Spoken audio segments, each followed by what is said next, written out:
This is Marian Anderson Sings.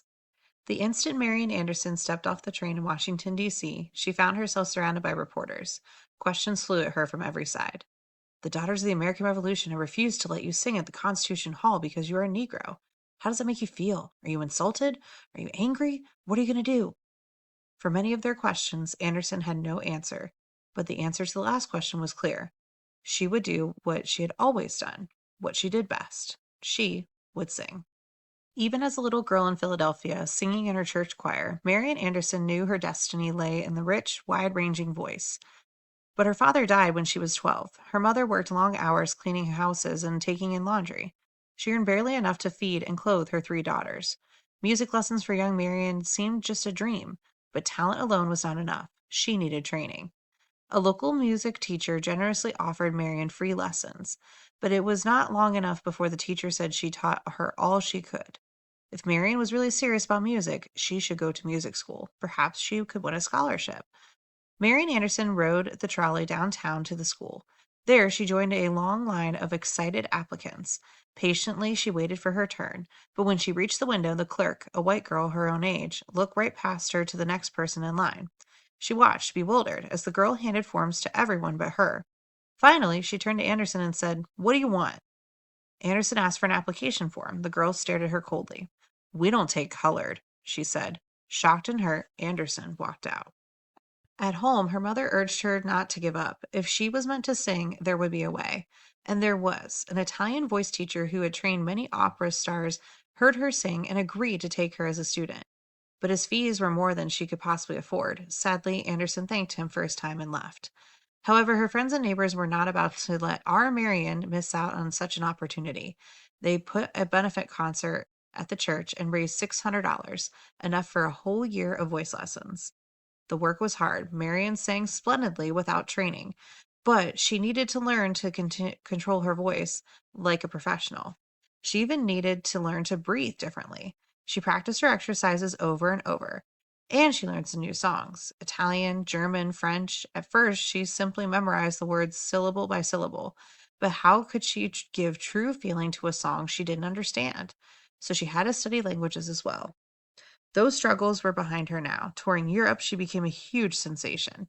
Audiences crowded into concert halls to hear the elegant American contralto. With regal poise, she would stand by the piano, eyes closed, her velvety, expressive voice expanding to fill every corner of the room. Once, after a concert, the legendary conductor Arturo Toscanini came backstage. "Yours is a voice," he told Anderson, "such as one hears once in 100 years." When she returned to the United States, fame and success followed. Here, too, she was invited to sing in the finest concert halls, often to sell out crowds. But across the footlights, Anderson often saw only white faces. In many cities in the South especially, people of her own race had to sit up in the balcony. And, as warmly as an audience applauded, after the show, a restaurant or hotel manager might coldly turn her away. Anderson responded to these slights with quiet dignity. She was determined not to let other people's fears and ignorance pull her away from what really mattered: her music.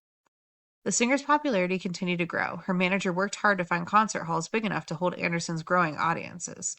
When her tour schedule brought her to Washington, D.C. in 1939, the choice was obvious: the city's largest and grandest concert venue, Constitution Hall. Anderson's manager wrote to make arrangements. The date he wanted was already taken, he was told. He's just other dates in April. He was told that those were taken too. In fact, no dates were available at all. Could this be true? Suspicious, the manager asked a well-known white pianist to try to book the hall. The answer came back. The pianist could have his pick of any of the dates that spring. The truth quickly came out. Constitution Hall was owned by the Daughters of the American Revolution. Only women, white women, with whose ancestors had fought the British, were allowed to join this group. And the DAR would not rent Constitution Hall to any African American performer, even one as widely admired as Marian Anderson. News of this refusal outraged Anderson's many fans. Fellow musicians canceled their performances. Among them was the famous violinist Jazka Heifetz, who said, "I am ashamed to play at Constitution Hall." Fiorello LaGuardia, the mayor of New York, sent the DAR a telegram: "No hall is too good for Marian Anderson." The First Lady Eleanor Roosevelt even resigned from the DAR in protest, making front-page headlines all over the country. Everywhere Anderson went, reporters swarmed around demanding a reaction. What could she say? The uproar saddened and embarrassed her. Dignified as always, she refused to speak and out publicly against the DAR. Many of the group members she knew disagreed with the national leadership. As she wrote later in her autobiography, she strongly believed that as a whole group should not be condemned because an individual or section of the group does a thing that is not right. Anderson had faith that right would always win out in the end.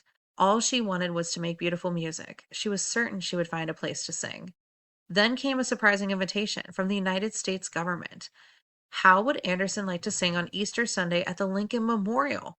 It would be an outdoor concert, free, open to all, and with no segregation. Anderson struggled over her reply. She was a singer, not an activist. She did not enjoy being the center of attention for reasons other than her music. To sing at Lincoln Memorial would be a bold political statement. At best, she'd feel uncomfortable. At worst, she might find herself at the center of an ugly riot. I studied my conscience, she wrote. I could see that my significance as an individual was small in this affair. I had become, whether I liked it or not, a symbol representing my people. I had to appear. Easter Sunday arrived. Hours before the concert started, people began gathering at the Lincoln Memorial. By the time Anderson's car pulled up, the crowd had grown to 75,000. Millions more waited at home by their radios. Police led Anderson through the throng to a platform in front of the monument. My heart leaped wildly, and I could not talk, she wrote. I even wondered whether I would be able to sing. She barely noticed the many Washington who joined her on the platform. Notables who joined her on the platform. Members of President Roosevelt's cabinet, Supreme Court justices, senators, and congressmen were all on hand to hear the celebrated singer. Anderson looked out at the sea of faces, black and white, women, men, and children. There seemed to be people as far as the eye could see, she wrote. The crowd stretched in a great semicircle from the Lincoln Memorial around the reflecting pool onto the shaft of the Washington Monument. I had a feeling that a great wave of good would be poured out from these people, almost engulfing me. Standing tall and determined, Anderson looked like a queen. Inside, though, she was terrified. The first notes of the Star-Spangled Banner boomed over the loudspeakers. For a desperate moment, Anderson felt as if she were choking. Would the words she knew so well refuse to come? She found her voice. Thousands of voices joined Anderson as she led her audience in the national anthem. She went on to sing America, followed by an operatic aria, Schubert's Ave Maria, and three traditional African American spirituals. Her voice soared, powerful, rich, and thrilling.